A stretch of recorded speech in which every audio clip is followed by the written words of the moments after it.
महिलांवरील अत्याचाराच्या घटनांच्या निषेधार्थ आज राष्ट्रवादी काँग्रेस शरद पवार गटाच्या वतीने रास्ता रोको आंदोलन केलं जात आहे। आणि या रास्ता रोको आंदोलनामध्ये राष्ट्रवादी शरद पवार गटाच्या प्रदेशाध्यक्ष रोहिणी खडसे या सुद्धा सहभागी झालेल्या आहेत। आकाशवाणी चौकात जळगाव नागपूर मुंबई महामार्गावर हे रास्ता रोको आंदोलन करण्यात येत आहे। जोरदार घोषणाबाजी करून या ठिकाणी शासनाचा निषेध व्यक्त केला जातोय। तब्बल अर्धा तासापासून या ठिकाणी रोहिणी खडसे यांनी या मार्गावर ठिय्या मांडलेला आहे आणि शासनाचा या ठिकाणी निषेध केला जातोय। आपण रोहिणी खडसे यांच्याशी बोलणार आहोत की काय ताई नेमके काय मागण्या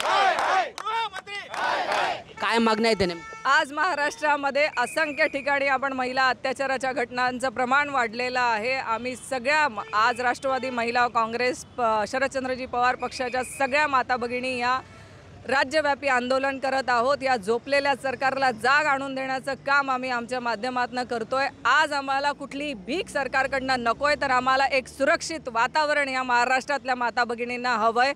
आज रस्त्यावर चालत असताना देखील महिलांना असुरक्षितता वाटतंय, कारण तुम्ही घटना या गेल्या अनेक दिवसांमधल्या जर घटना बघितल्या असतील तर लहान मुलींपासनं तर वयस्कर महिलांपर्यंत अत्याचाराच्या घटना झालेल्या आपण बघितलेल्या आहेत। आज उरण असेल, शिळफाटा असेल, त्या म्हणजे मंदिरांसारख्या पवित्र ठिकाणी देखील महिला आज सुरक्षित नाहीत।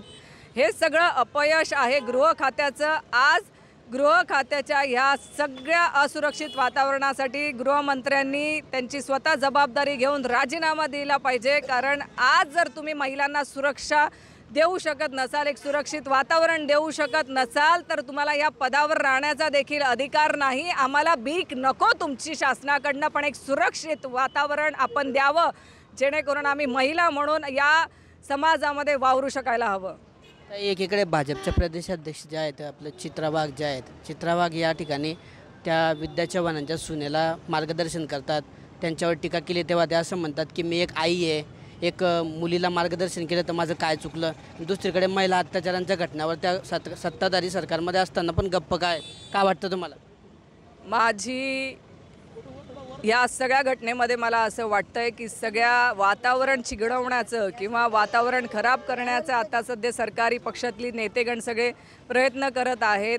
आज माझी चित्राताईंना विनंती आहे, चित्राताई आपण ज्येष्ठ नेते आहात, गेले अनेक वर्ष झाले आपण राजकारणात काम करतायत आणि आज आपण सत्ताधारी पक्षाच्या एका पक्षाच्या प्रदेशाध्यक्ष महिला प्रदेशाध्यक्ष म्हणून काम करतायत। या सगळ्या चिखलफेक करण्यापेक्षा आपण महिलांना न्याय देण्यासाठी जर भांडलात, आज ज्या अत्याचाराच्या घटना महाराष्ट्रामध्ये होत आहेत त्यांना एक सुरक्षित वातावरण देण्यासाठी जर बोलला असतात, भांडला असतात तर मला आनंद वाटला असता।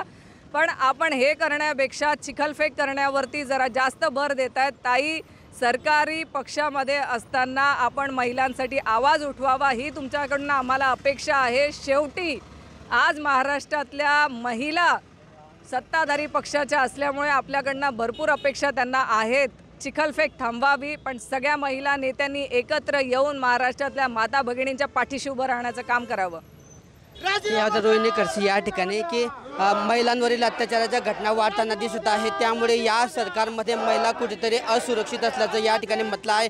तर दुसरीकडे चित्रा वाघ यांनी चिखलफेक करण्यापेक्षा महिलांच्या सुरक्षेची जबाबदारी घेऊन सत्ताधारी पक्षामध्ये असल्याने महिलांच्या बाजूने बोलावं असं सुद्धा टोला या ठिकाणी रोहिणी खडसे यांनी लगावला आहे। किशोर पाटील, TV9 मराठी, जळगाव।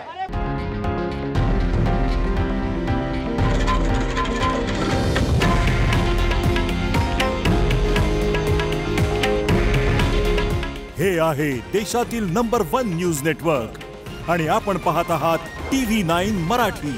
काळजी तुमची, हित महाराष्ट्राचं।